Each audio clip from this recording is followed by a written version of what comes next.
అరకంట సరిపోవంత ముద్దాటలో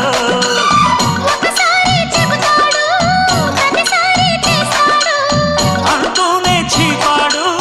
అందంతో రాపాడు